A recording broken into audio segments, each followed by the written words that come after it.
সবার জামাত শিবিরের রাজনীতি নিষিদ্ধ করার বিষয়ে সর্বসম্মত সিদ্ধান্ত, যা আমরা গত রাতেই গণমাধ্যমকে গণভবন গেট থেকে অবহিত করেছে। জামাত শিবিরের রাজনীতি নিষিদ্ধ করা দীর্ঘদিন থেকে বিভিন্ন রাজনৈতিক দল, সামাজিক সংগঠন, মুক্তিযোদ্ধা, নাগরিক সমাজ দাবি করে আসছে।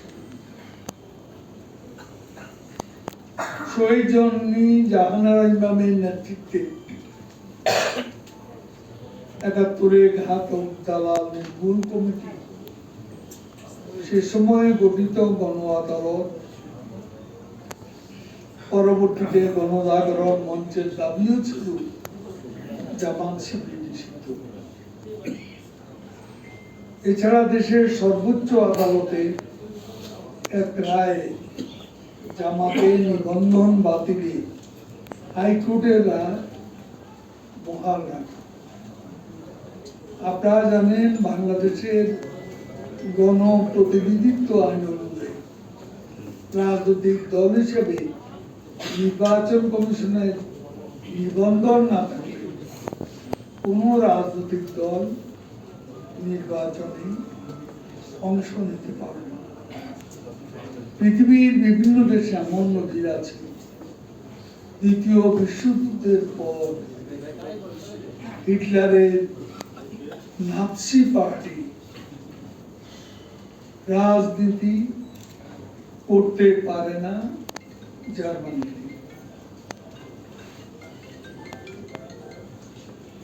আন্তর্জাতিক অপরাধ ট্রাইব্যুনাল কর্তৃক জামাতে ইসলামীকে দল হিসেবে যুদ্ধাপরাধের সাথে সংশ্লিষ্ট বলে উল্লেখ আছে। মূলত জামাত ধর্মের মুখোশ পরা সাম্প্রদায়িক অপরাধী।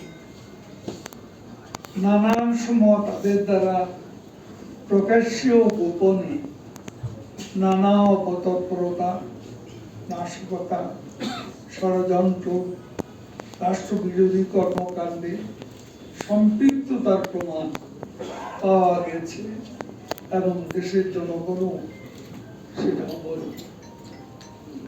গতকাল মাননীয়